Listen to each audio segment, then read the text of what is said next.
One of you saves every penny, checks the account every day, plans ahead, and worries about the future. But the other one spends more freely, enjoys life, trusts things are going to just work out.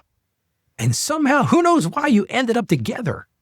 So friend, if you've ever thought, how do we get so different about money? You're not alone and you're not broken. You're just two people trying to feel safe in two different ways. And today we're going to talk about how to make that work, because yes, there is a way to make that work. So here's the question we're answering today. What do you do when you're a saver and they're a spender? And here's my promise. By the end of this episode, you're going to understand why this dynamic is actually really common, why each side is really protecting, and how to move from constant tension to balance, respect, and peace. Today isn't about labels. It's not about blame. And guess what? It's not about who's right. It's just about clarity and hope.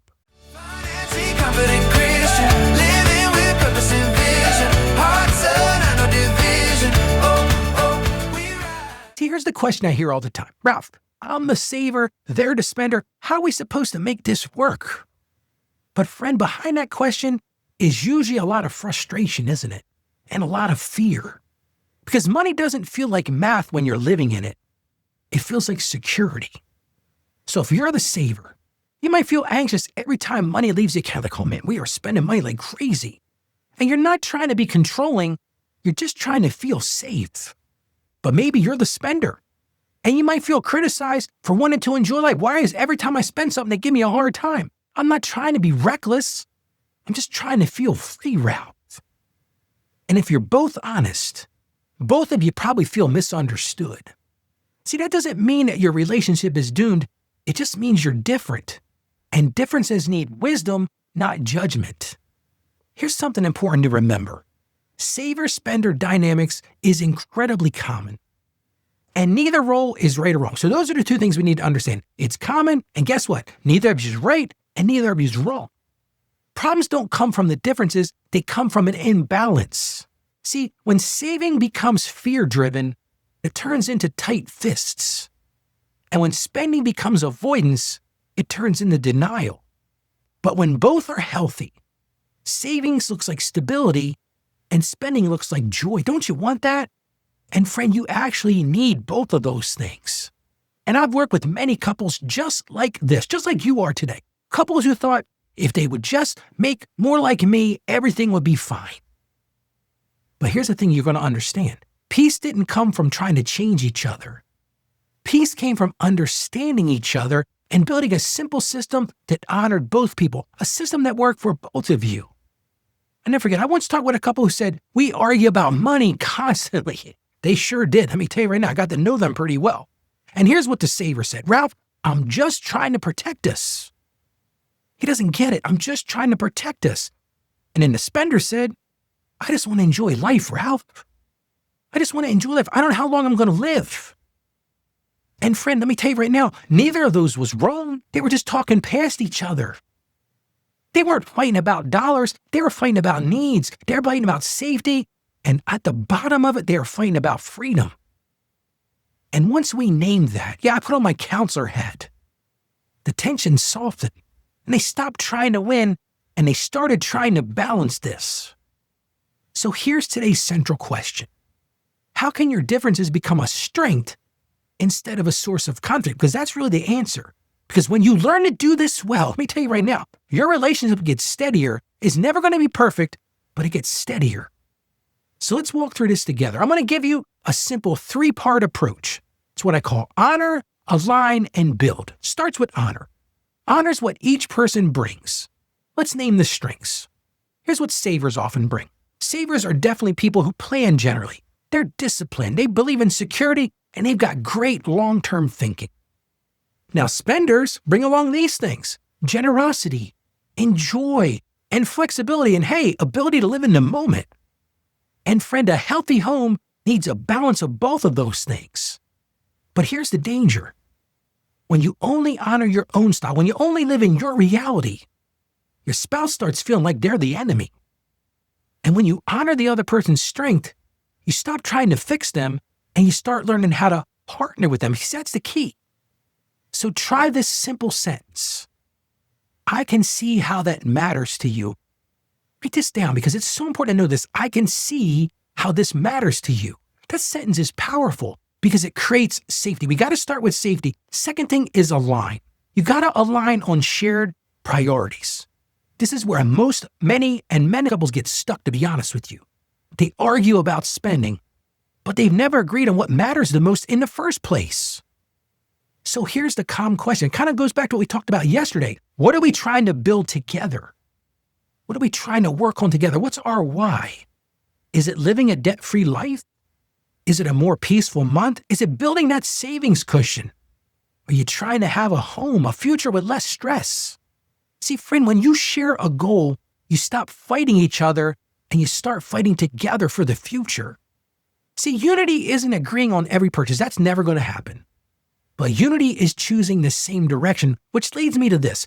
Build a system that protects both people. It needs to be a win-win. See, this is where peace shows up. It doesn't show up in lectures. It shows up in structure. And the best structure is simple. And I'm going to give you 3 pieces that I recommend.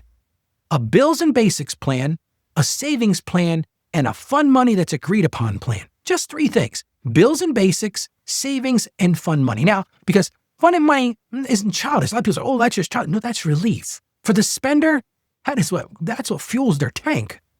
See, when the spender knows there's room to enjoy, they stop feeling trapped. And when the saver knows the bills and the savings are covered, guess what? They don't feel panicked anymore. So what does this look like? Maybe it's a set amount each person can spend without asking permission. I think this is a great thing. This is one of the things I counsel couples on all the time.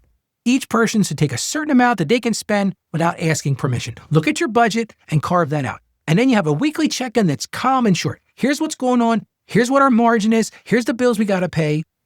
And maybe a rule that says this. Anything over X dollars gets a quick conversation. Going to prevent a lot of problems. Set that number aside. Maybe it's $25, $50. Just make that, because see, that works for both parties. That's not about control. That's teamwork.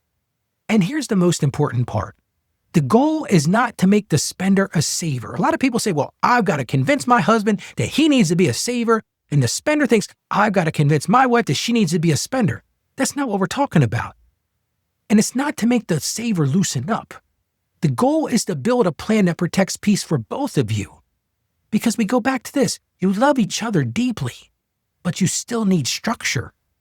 That's just normal relationship. Which leads me to today's Bible verse. It comes to us from the book of Romans, chapter 12, verse 18. If it is possible, as far as it depends on you, live at peace with everyone. See, friend, peace doesn't mean you agree on every detail. That's not what Paul was saying here. Peace means you choose humility. You choose to listen. And you choose unity over winning. And when it comes to money, that's a holy decision. Because money can tempt us to control and can also tempt us to escape. But God invites us to something bigger. He wants us to walk in peace. And He wants us to do it together. So here's your simple step for today. Just one thing. I want you to write down one strength your spouse or your partner brings to money management. See what I did there?